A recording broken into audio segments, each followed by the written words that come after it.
Hello and welcome. My name is Vanessa Ortali. I am the founder of the Ladies Community and Heart and Mind Talks. And today I present to you another amazing interview for the One Online Summit. And the theme of this summit is one with self, one with others, and one with purpose. And that last part, one with purpose, is the biggest reason why I wanted to bring to you our speaker today. And today I bring to you Sarah Stewart. She is a holistic healthcare practitioner and business mentorship coach. And she's going to give us so much information on connecting with purpose and also how to connect your purpose to your sales and have a little chat around selling your business and connecting your messaging to sell your product and make sure your products are about your clients and it's not about us. So welcome, Sarah. Thank you for being here today. Hi, thank you so much for having me. It's an honor to be here. I'm so thankful to have this conversation. It's one of my most favorite things to talk about. So excited to dive in. Awesome. Can we start by telling the community a little bit more about how did you find your purpose? Yeah, it's such a good question. And something that really dates back to when I was a little kid. So I grew up in a really holistic environment, so much so that my parents were growing wheatgrass in the garage and teaching me about meditation. And we were doing yoga in our basement way before yoga or meditation was mainstream. And so I grew up in this world surrounded by hippie parents that were just really into spirituality, talking about past life regression, all the things that now are much more mainstream, but back then were definitely woo-woo. So I grew up in this world. When I was 14-ish, my father was diagnosed with terminal cancer. And at that time, he basically looked his doctor in the eye and said, "You're going to see a miracle," and walked out and went home and started meditating on what the answers were going to be in order for him to cure this cancer. And I remember at that time, I was so angry because I thought, well, this is the medical community. This is your doctor. You should be listening to him. What are you doing? But my father trusted his own path. And within 7 months of going on a completely plant-based nutrition protocol, once he started looking into alternative medicine and also meditating every single day and quite a bit, he was completely cancer-free. And so this sparked this light inside of me where I couldn't understand first why the medical community didn't want to know what he did. I couldn't understand why other people weren't using these same modalities to heal themselves. And on the flip side, I was also scouted to model. So within just a few days of witnessing my father cure this cancer with food, I also started to develop eating disorders basically the minute I signed my modeling contract. And I thought I had a really good head on my shoulders. I, grew up in this really beautiful world and I didn't. And I basically became a victim of the modeling industry and the fashion world very quickly. And fast forward 10 years, I was sitting across a doctor who said, if you don't make a change in your life, you're going to lose your life to this career. And Can we pause there for a second? Yeah. Because I have so much to say already, because I want to add a little part of my story because it connects so well to yours. My mother had breast cancer when I was 14. Wow. And she battled with what you're saying. Your dad, he went straight into this alternate reality of healing. And my mother struggled a lot with that. She struggled with that balance of how do I, where does the Eastern and Western meet?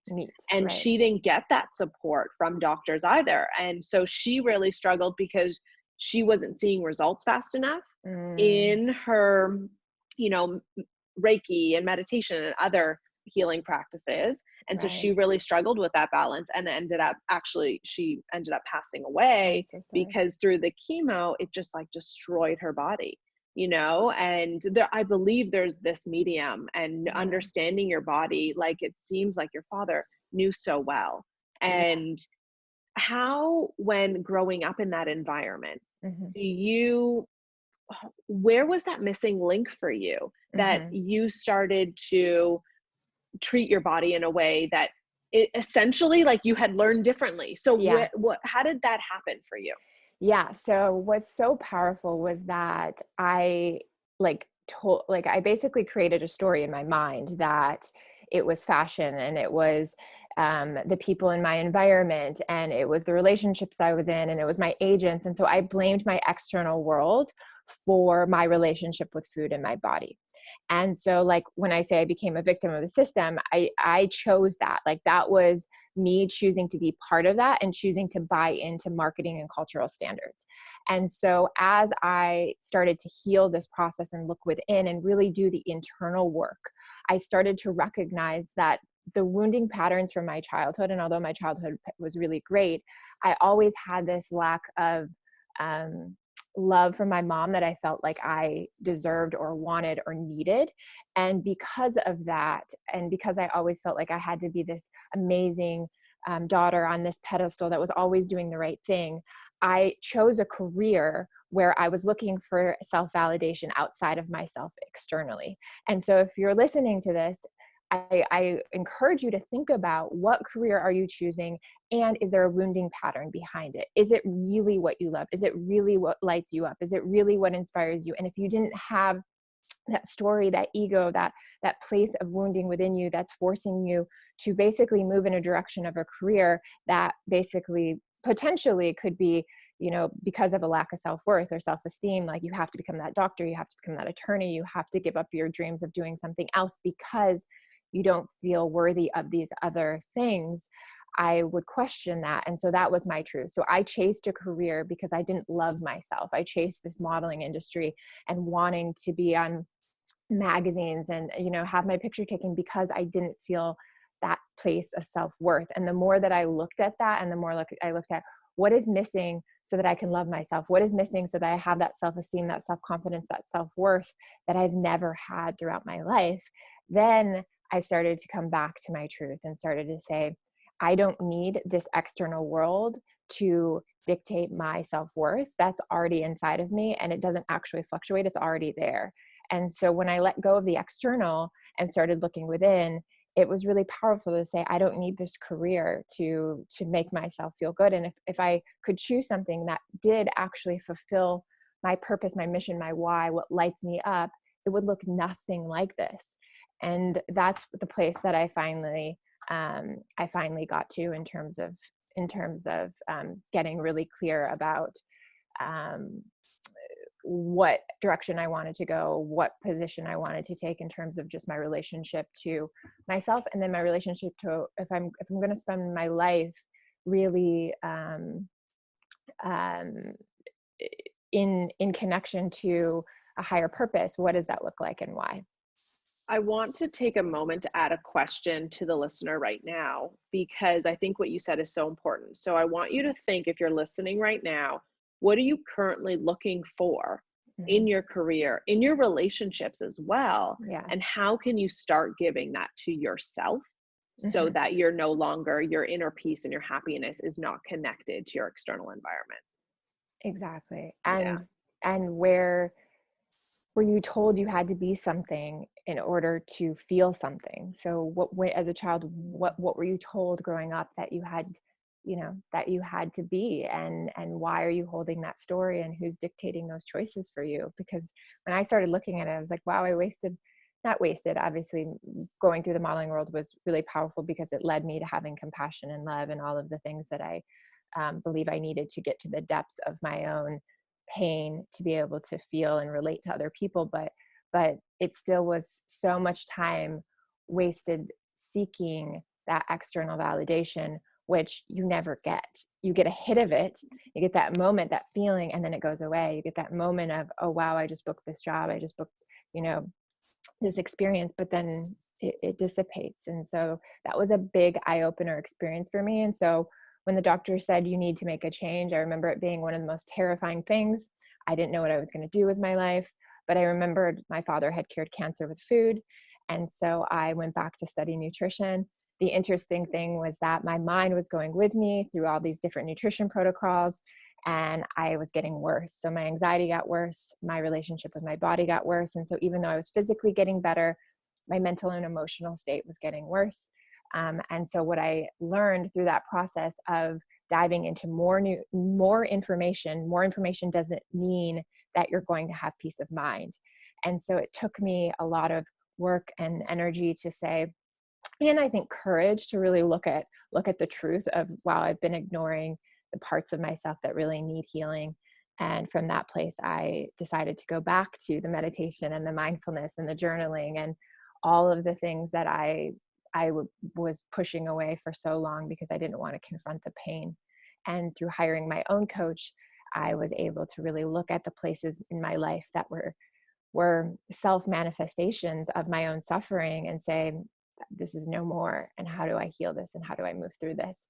And it took a couple years, and then I just started applying those principles to what I was doing in terms of coaching. And it was really profound to see that people who were bouncing from health coach to health coach to health coach were finally getting that change because they were no longer looking for the nutrition information or the exercise information. They were actually willing to say, why am I sabotaging? Why am I behaving in this way? Why am I choosing these habits that don't serve me? Why do I not love myself? And when you start to ask those questions instead of, and there's nothing wrong with the nutrition and exercise, but when you're only asking those questions and you're not asking the deeper questions, you're not getting to the root cause of the problem. And so I saw these really profound shifts happening, and I kept thinking, this isn't a string of luck. This is amazing that these women who have suffered from binge eating for years all of a sudden confront the one part of themselves that's in pain, and they heal, and there's no more binge eating, and there's no more sabotage, and there's no more suffering, and they're really stepping into their own worth and then showing up in their businesses, their relationships, and all of their areas of their life because they finally love themselves. And it's just been a profound journey for me to witness and also have it be applicable to my clients as well, which I think is such a beautiful purpose and mission, is to say, wow, I get to serve from my own experience. Yeah, and I think that's the most beautiful way that we can serve, because that's all we know, right? We know our experience. But that's why I wanted to do this summit, so that people could see different experiences and Mm-hmm. also see different examples of why connecting with self is such Right, an integral part to be of service, to live your right, purpose and connect with others. Because I right. don't think you can do one without the other. Yeah, definitely. Yeah. Tell me more about how now you connect to your purpose and Mm-hmm. you're of service to others. Yeah, so it's really has been an evolution. I think so often as an entrepreneur, we go into the comparison mindset. We look at what's happening outside of ourselves. Again, we look at, okay, what's this person doing, or what's that person doing? And something that I got very clear from the very beginning of starting my business was that I was going to keep connecting within, because I didn't want what happened in the modeling world to happen again. And so as I started to develop um, my own intuition, my own ability to access the truth within me, I became somewhat obsessed, but I don't like that word, but like I started meditating every day. I meditate every day, at least for 40 minutes, to really make sure that I'm connected with my highest truth and highest purpose. And I think something that entrepreneurs forget is that your business is going to evolve with you. And so you have to connect to that truth within you as you evolve. And what's really been beautiful, and something that I feel very grateful for, was I've always had the courage um, since launching my business. I've consistently stepped into the courage to share as I've evolved in my practice. And so whether that means sharing my eating disorder, whether that means talking about how I hid behind 2 businesses before my current business because I was telling my dad's story and I was running retreats, but I didn't want to talk about my eating disorders, whether that's sharing with my audience about my breast implant illness, whether that's sharing about my relationships and my own personal struggles, I've brought my audience along with me. And I think it's created this level of trust, because I'm like, I'm still learning, I'm still showing up. And I think so many entrepreneurs are terrified of being in the exploratory phase of the sharing and saying, I'm vulnerable, I'm scared, I'm witnessing myself in this experience.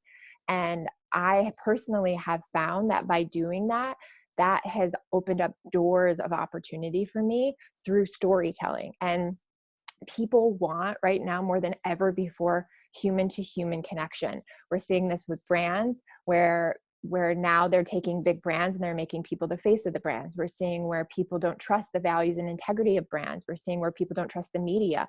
People want to know who you are. They want to know how you live. They want to know how you show up.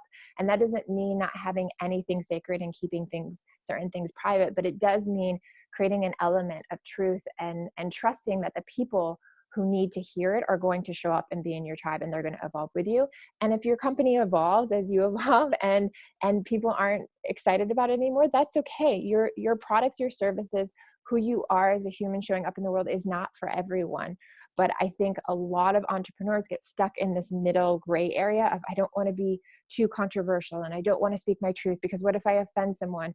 And right now in human history, like, there's no middle ground. We have to be the voice that stands up and is empowering and really speaks what our truth is. And when we do that, people gravitate to us because they can feel through your Instagram subconsciously, through your Facebook, if you're not standing in your truth. Like, I really believe that. And I think people can sense when you're kind of like wavering in the middle and you don't want to take a stand. And so I teach all of the people and all of the coaches that I mentor to make a stand. And if that stand changes, that's fine, but stand in your power and stand for your truth. And as Sarah's talking, I'm sure you know what you're standing for. Yeah. So in your reflection tonight, write down, like, what am I standing for? What am I taking a stand for? Mm-hmm. How do you make sure, and how, when you're helping other coaches, how do you make sure that people's packages and offerings Mm-hmm. tie to being of service and actually helping others and aren't coming from a place of ego? Yes, this is such a good question. So this is like, I teach an entire copywriting course on this because it's so important, and we get so stuck where we're talking about we, I from an egoic place. But the thing is, the prospect, the person across the screen, and I mean this with so much love, they don't care that much about you. They want to know, are their dreams, desires, fears, and frustrations, those 4 things. So write this down, DDFF, dreams, desires, fears, frustrations. Are those being met by your product and service? And so when even on our homepage, I tell all of my coaches, do not put your bio with like, I've done this and I've done that and I've all of these things. Take your bio off and write a love letter saying, thank you so much for coming here. I'm so grateful.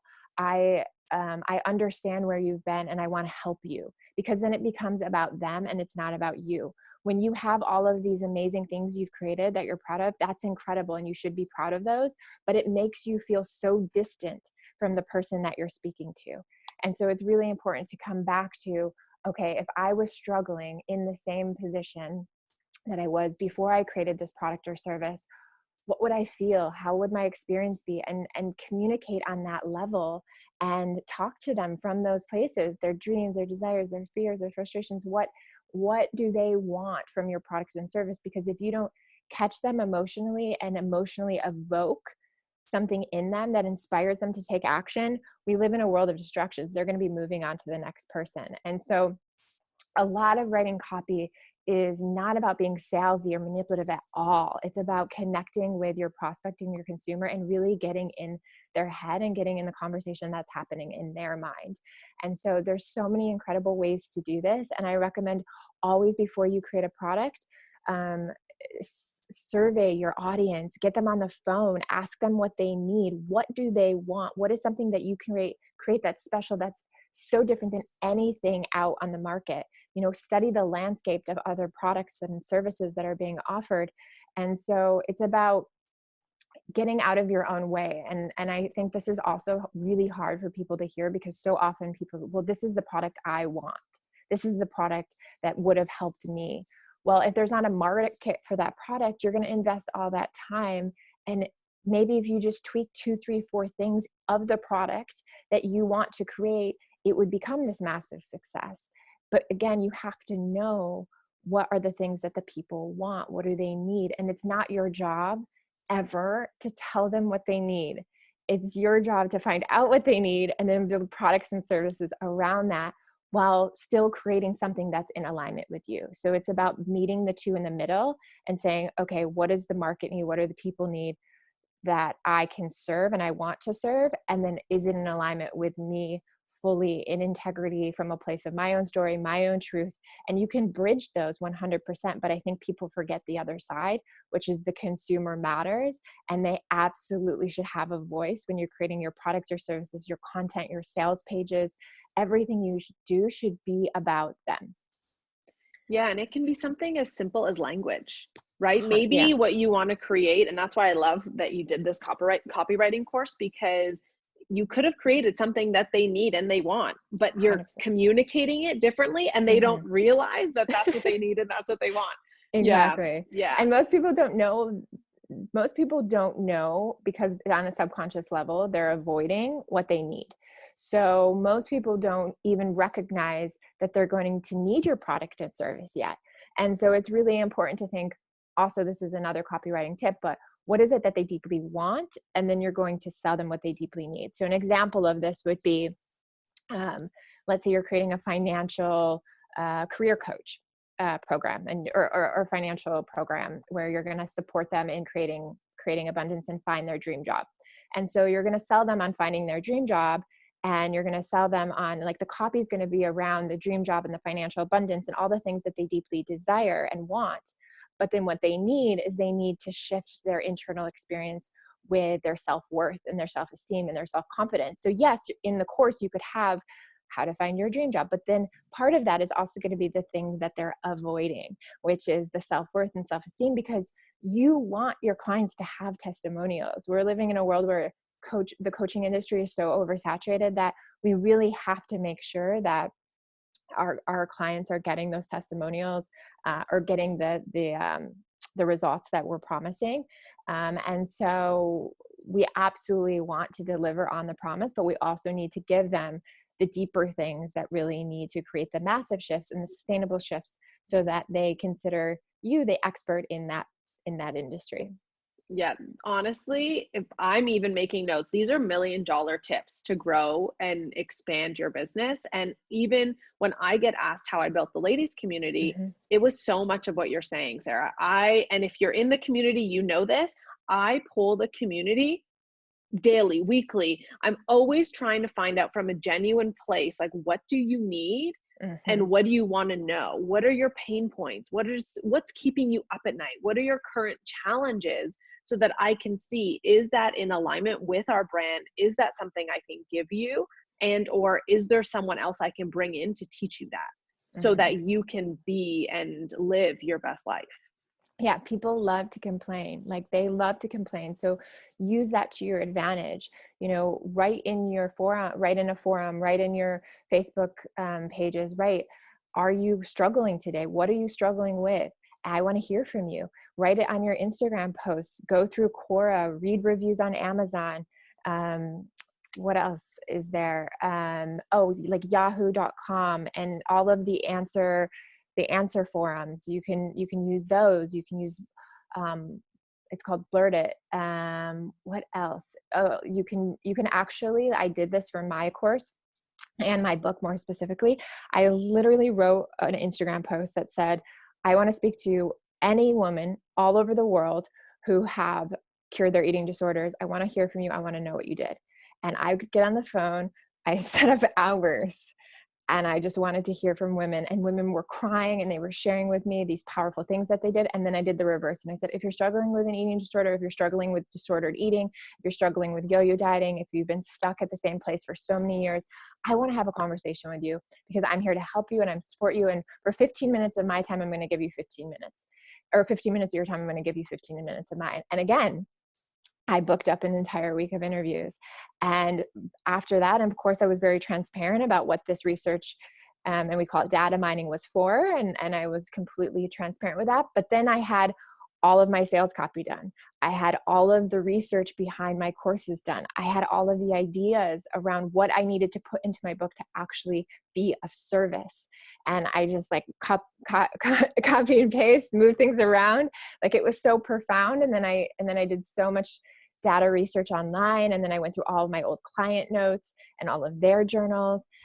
And it's just profound, where we actually need to have that research in order to serve. And don't underestimate the power of that, because it really, really, really feels probably really time consuming, but you'll be in shock at how incredible it is for your brand and building out even your homepage and how you're going to connect with these women and serve and be of service. I couldn't agree with you more. I think this conversation is the missing link for so many people because we want you to succeed. We don't want you sitting with these amazing products with nobody buying them and no money. Because in order for you to be of service, we want you to be successful. And these tips that you're giving today are really, really instrumental into a lot of women and men building out their business and living their purpose. Yeah, I think another thing that I made a huge mistake on was we think that we need to spend more money on ads and we need to spend more money on pushing the content out, right?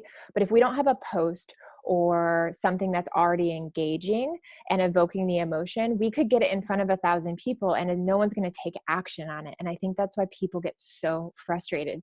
It's because they haven't learned how to write headlines. They haven't learned how to write bullets. They haven't learned how to have this conversation with their clients. They haven't learned how to talk from a place of you language where it's all about the person that's across the computer. And so often even a simple tip is, instead of saying like, hey ladies, or hey soul sisters, and that's great if you've built the community like you have, but if you're talking to someone one-on-one, like in your email, it has to be like, hey love, hey there, hey Emily, it has to be about them, because again, they want to not feel part of like a massive thing. They want to feel like you know them, you get them.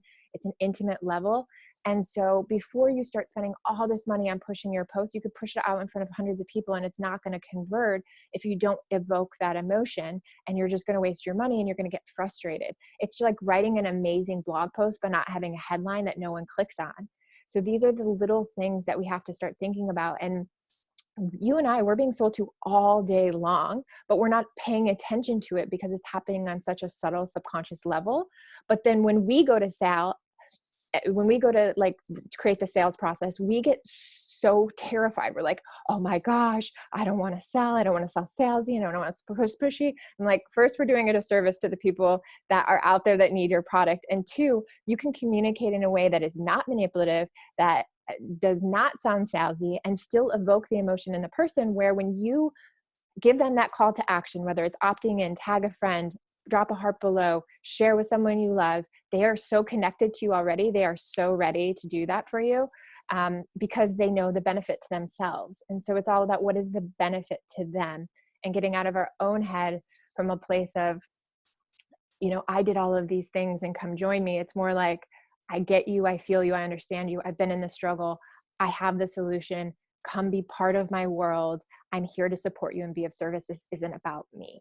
And when you connect to your audience that way, everything will change. And so I'm just of the big belief that the number one thing you can do before you pay for ads, pay to build a big funnel, all of those things, is to learn how to connect with your consumer. And then once you have something that's converting and working, then push it out and get your ads team, build out your funnels, get all the pieces in place, but make sure it works first before you get frustrated. Yeah. And I think we've all been in that situation where we end up spending money on ads and contractors, and then we see no results. Right. Yeah. So I love this piece of connecting with others. And I think those sales tips are really critical. If you were to go out and do some of the tips that Sarah's telling you, you would see a difference. Can we go back to connecting to self and alignment? I know you talk so much about this. In order for us to connect with others, we do need to connect with self. Can you give some more tips of how entrepreneurs can stay in alignment so that we can continue to be of service? Yes. So I'm just trying to think of what the main things I do every day to make sure I'm fully in alignment. So the few things is like, because the entrepreneur world, and you see this on memes, is so rocky, we have to make sure that our internal experience is extremely grounded.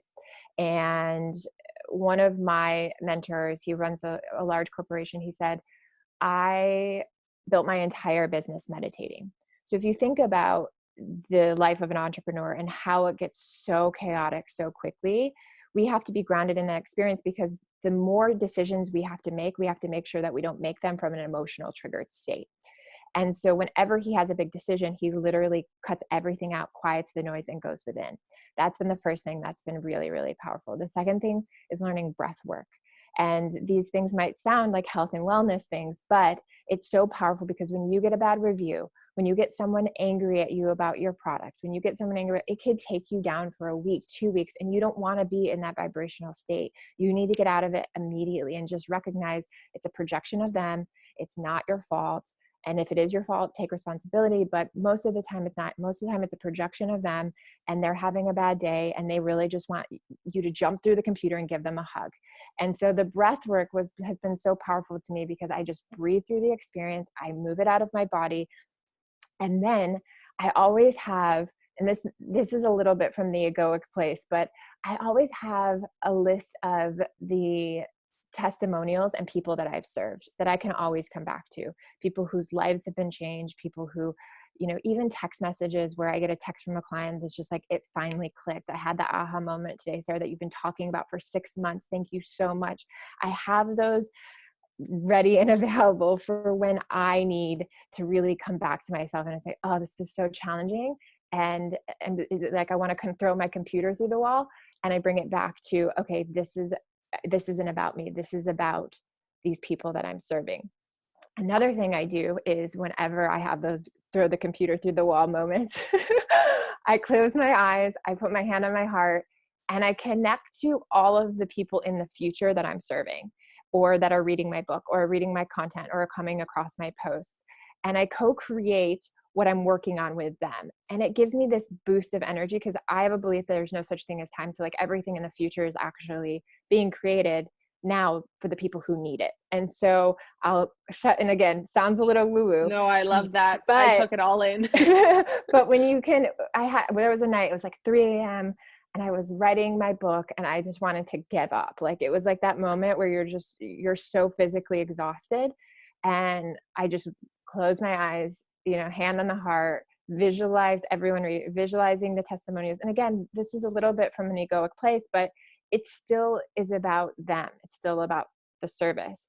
And then lastly, I always have an evolving why and purpose. So why am I doing this work that I'm doing? What is the real purpose? And then what's the bigger mission? And for me, the two are to help women lead and grow impactful businesses. And then the second, which is really near and dear to my heart, is to disrupt the dieting industry. And to disrupt cultural norms around what defines beauty. And so because those are two really big visions and they're it's not something that we're going to like debunk these norms overnight, but because they're multi-decade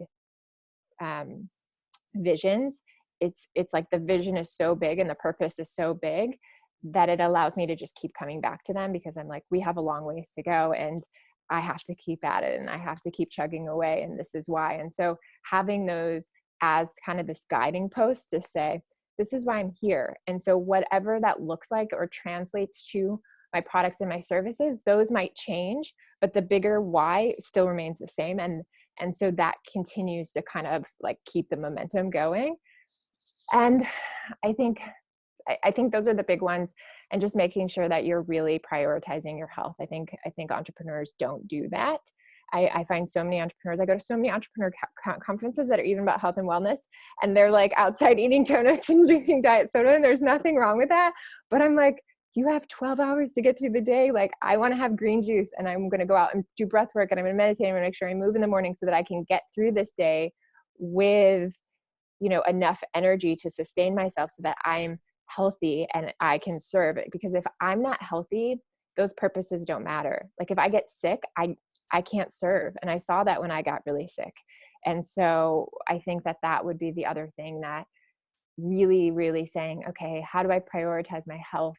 How do I look at my schedule and make sure that I have breaks in my day? How do I make sure that I can take 5 minutes to breathe? How do I make sure that I'm, reconnecting with myself when I've been with other people? How do I cut cords and energy so that I can clear my energy fields? All the things that, we're seeing more and more show up as powerful ways to live. But I don't think from an entrepreneur mindset we're there yet. We're still in the hustle and the grind. And I think it's really important that we move more into that. It's almost cool and trendy to be busy and grinding. But if you go back to what your mentor said, Yeah. of when he had to make decisions, he cut everything out. And I don't know about you, but the deeper I get into my entrepreneurial journey, the deeper I get into myself and the more space and stillness I need. Mm-hmm. I just need so much more space to always make sure, like we're talking about. And it's a constant reminder every day. Why am I doing this? Am I connecting to why? Being of service and just staying in that, retraining those patterns, because in Western culture, we're given so many signals on a daily basis to make it about busy and ego and ourselves. And so that space is so important in what you're talking about, that mindset, so that we are being of service. Mm-hmm. Exactly. Yeah. And it's the simple saying, like, we can't serve when our cup isn't full. Like, we just can't. Yeah. And I think, when you get from a place of thinking about, oh, I'm running to that financial goal, and you think I'm staying busy and staying in the momentum because I have purpose of service, then the service is what reverse engineers you to be healthy. Because again, you can't be, it would be great to have a bunch of money in the bank, but if you're burned out and sick, what's the point? You're not going to be able to enjoy all the things that are on your Pinterest board that you have this vision for. And so when it's about service, it just changes you energetically. Like, it changes your reason and it changes the way you relate to your day, I think, because it's like, okay, if I'm going to be available in 10, 20 years to continue to keep doing this work, I better take care of myself today. Can we dive a little bit deeper into your why of disrupting the diet industry? Because Mm-hmm. that is care. And I know so many women struggle with that. What do you want women to know Yeah. about diet and their body and body love? Because that's even the trendy Mm-hmm. word now. I don't even like that, right? But because it's so much deeper than just looking in the mirror and loving, saying you love yourself. What do you need people? 100%, 100%. So one of the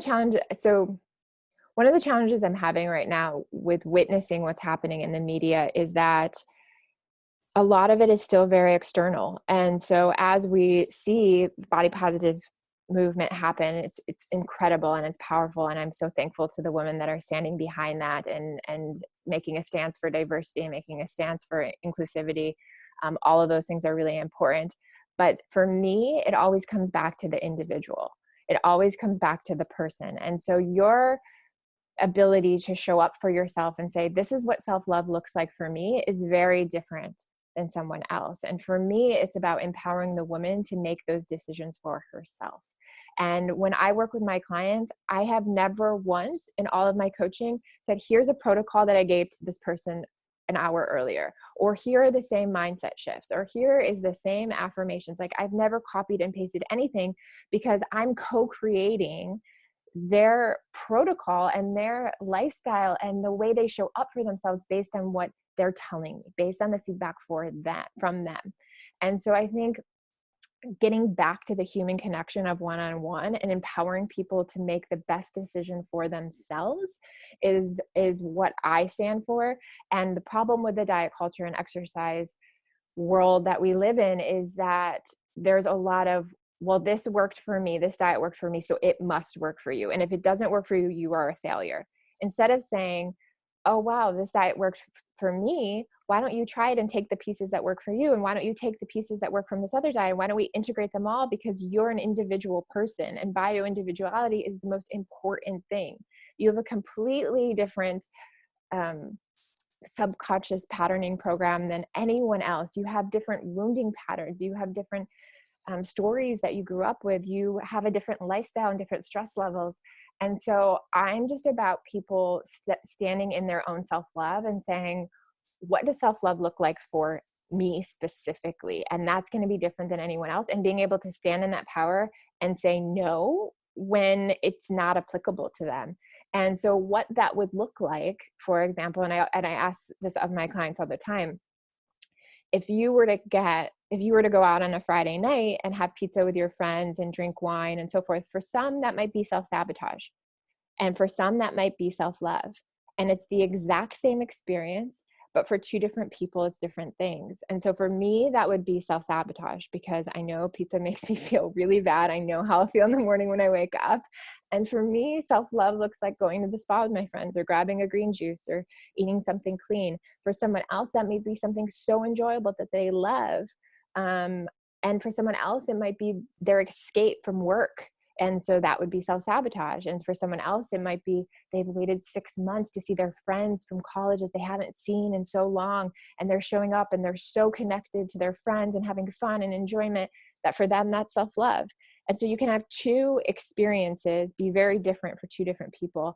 And I want to empower women to think about what is in alignment for them.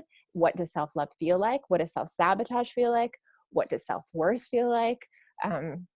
What does the lack of self-worth feel like? How is it showing up in their lives? And then how do we empower them together, like as a co-creative experience, to stand in their truth, regardless of what their family's saying, their friends are saying, regardless of their external environment? Like, how do they show up fully in alignment with their own ability to say, I want to be healthy and well for me, because I have that higher purpose, not because I want to look good, not from an egoic place, not because a celebrity told me, not because a trainer told me, but because it's what I'm being called to do.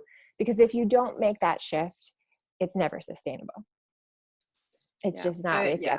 It's never going to be sustainable unless it's self-driven. I resonate so much with your message. That's how I coach all of my clients too. And Amazing. it means that people need to be committed.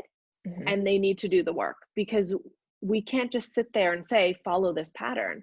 It's ask yourself these questions, try this out, see how it feels. And it's that constant awareness and reflection of what works best for you. And I feel like so many people struggle with what is right for them because they haven't asked themselves those questions. Mm-hmm. So if people are listening to this and they're thinking, I have no idea what is right for me, what would you say to them?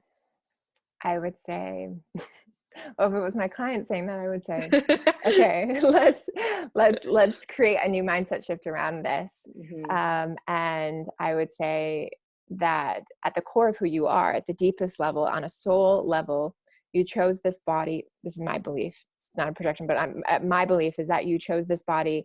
You chose this life. You chose exactly where you are to have this purpose and this mission and this vision. And so you absolutely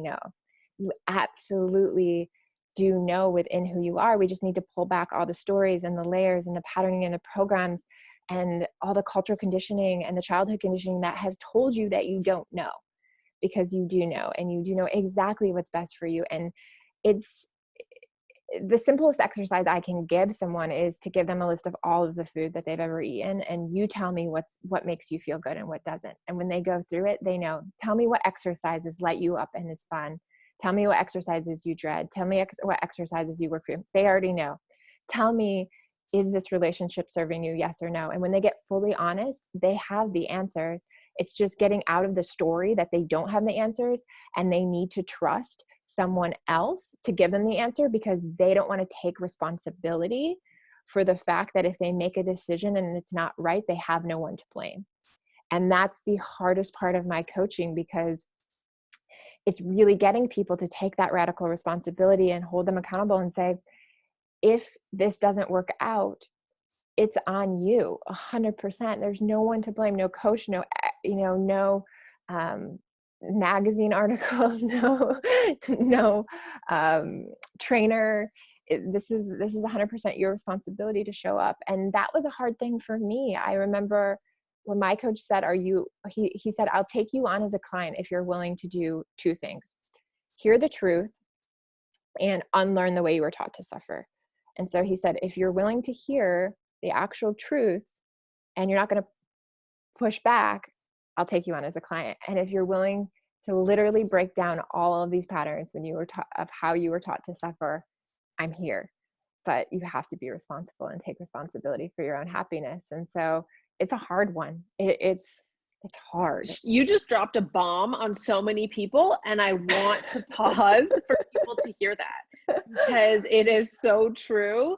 And if that resonates with you, awesome, but just reflect on your life and really think, are you taking Mhm. that ownership and responsibility, or are you looking to blame other people and just follow? And that's where we get this culture where people are just following what other people are doing as Mhm. opposed to tuning in and actually telling their story and being of service in their unique way. Mhm. And I you can want to, oh oh, yeah, I was gonna say, no, go ahead. I agree. I was gonna say you can absolutely try other people's protocol, and when it doesn't work, the mindset shift is, "I'm so grateful that now I know that doesn't work."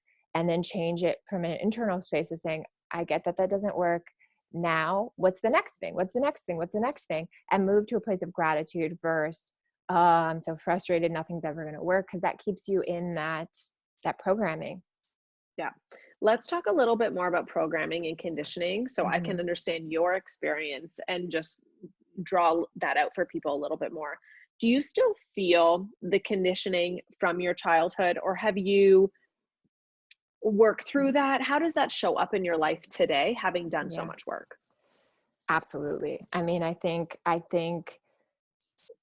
there, as you continue to look within, I think you're always going to have these moments where you recognize an unconscious pattern that you're living and operating from that doesn't serve you. I think it's just something where once you accept that your life is this evolution of understanding what's happening in your mind, it becomes easier to manage versus going into the guilt and shame and the pain of, wow, I'm never ever going to be this enlightened person. And that's never going to happen. We're human, right?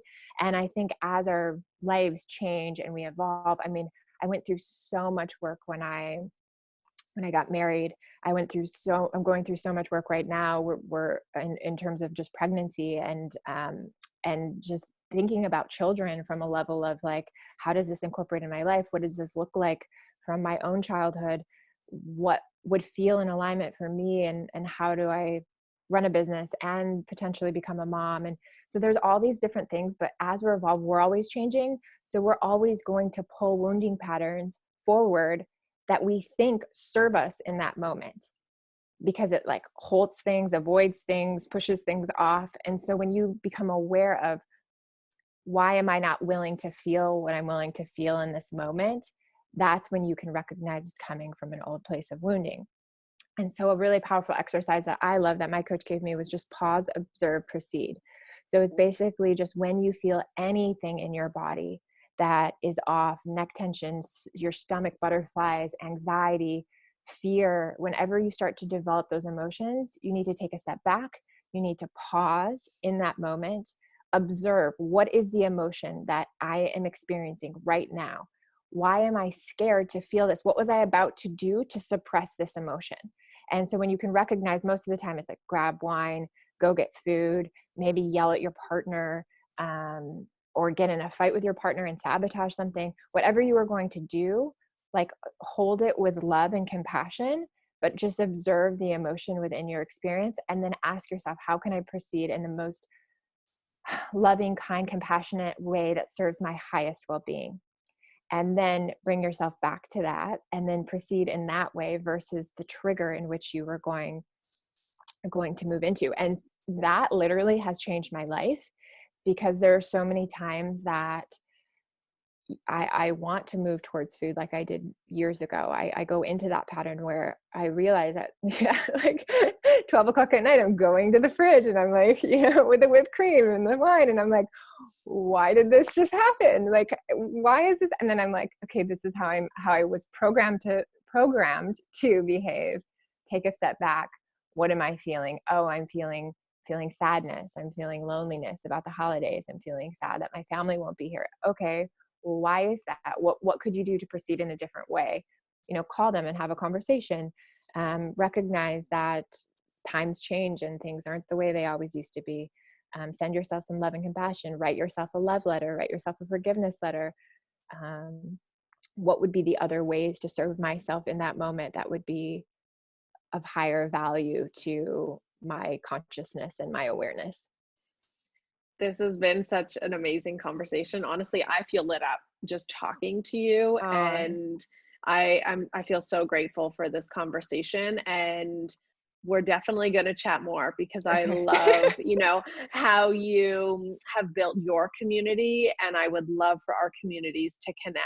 Yeah, And I would love yeah, that too. it's so beautiful. Thank you. I know people can reach out. We've talked about so many different things from Yeah. food to business, and so I know I want people to be able to connect with you in the way they need. I know that Sarah has a copywriting course that's out if you want to look more into the sales and how to connect with your audience. She also has a free resource for food. Can you chat a little bit more about that? Yeah, so I have a 21-day empowerment pack to help you think about letting go of dieting that will transform different areas of your life. So even if dieting isn't the struggle for you and you want to just embody more self-love, this is an awesome, incredible resource.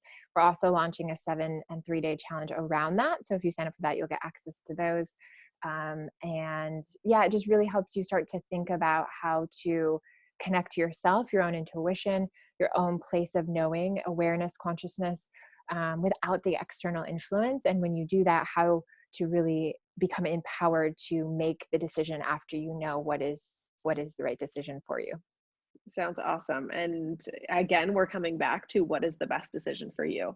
And so, where can people find you? What's your website and your social media handles? Yeah, so I'm at Sarah with an H, Sarah, and Anne, and then Stewart, Stewart, on Instagram. If you DM me, I will always get back to you. It might take a day or two, but definitely you can reach out there. And then on my website is just shorturl.at, so you can definitely reach out there as well. And if you're interested in the copywriting course, that is not on my website. That's on a different platform, but definitely just reach out and I'll send you a link.